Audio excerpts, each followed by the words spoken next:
Kwa mara nyingine tena klabu ya Young Africans inafanikiwa kutoa ubingwa wa kombe la CRDB kwa maana ya kutetea walipolichukua kwa msimu uliopita wa ushindi wa mabao mawili mbele ya Singida Black Stars, magoli yakifungwa na Duka Buya pamoja na Clement Mzize. Nayokusana hapa na mzaa chema, baba mzazi wa Ibrahim Abdullah akifahamika kwa Baka. Niko naye hapa tuzungumze naye mengi mara baada ya kijana wake kufanikiwa kutoa ubingwa wa kombe la CRDB. Mzee wangu, asalamu alaykum. Wa alaykum salam. Unajionaje na haya? Nashukuru Mungu, alhamdulillah. Hongera mzee Abdullah mwenyewe. Naam, ndo mwenyewe hapa. Abdullah Hamadi.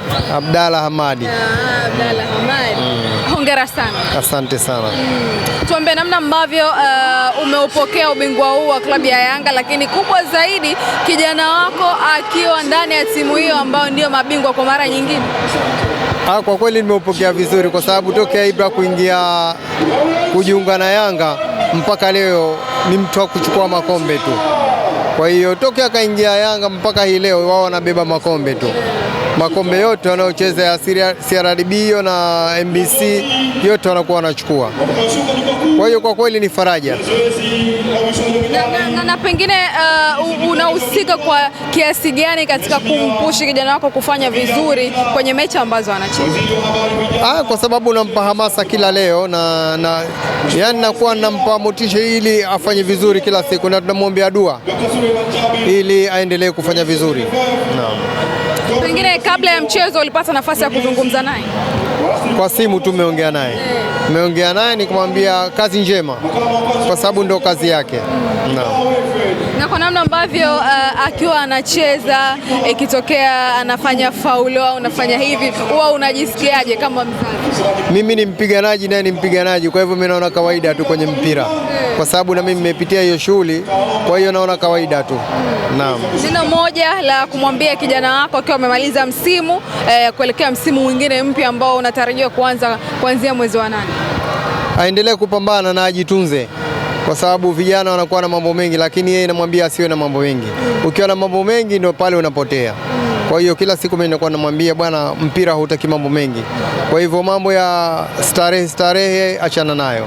Wewe una mke, dili na mke tu basi. Mambo mengine achana nayo. Kwa hiyo ndio ukakuta anafanikiwa kwa kweli na ananisikiliza. Kitu gani kikubwa ambacho wewe unakifahamu kwa Baka ambacho Watanzania wengi pengine hatukifahamu, ila wewe kama mzazi unajua hiki anacho? Kidogo alikuwa matata sana. Kwa hivyo lakini mimi ni askari na sasa hivi ni askari. Kwa hivyo tuliliana hivyo kijeshi. Kwa hivyo nashukuru alhamdulillah kwa mpaka sasa hivi pamoja na Ibra na ukubwa na mambo yake alionayo, lakini bado anajua kama nina mzazi. Cha kuambia pia viongozi wake klabu ya Young Africans ambao pengine ndio anakuwa nao muda mwingi kuliko anavyokuwa nao. Mimi ninavyoambia viongozi vijana wa Kitanzania bwana, wanavuja jasho sana. Kwa hivyo tusiwathamini zaidi wageni kuliko ni wao, pamoja na kwamba wanachokipata, lakini wao wanakipata kidogo kuliko wanakipata wenzetu, na kwa kweli wanafanya kazi kubwa sana. Ukimwangalia Jobu na Ibra pale wanafanya kazi kubwa sana. Kwa hivyo ndo roho ya timu pale. Au unaona vipi?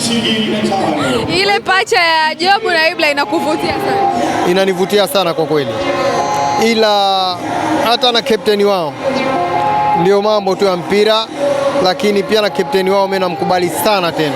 Naam.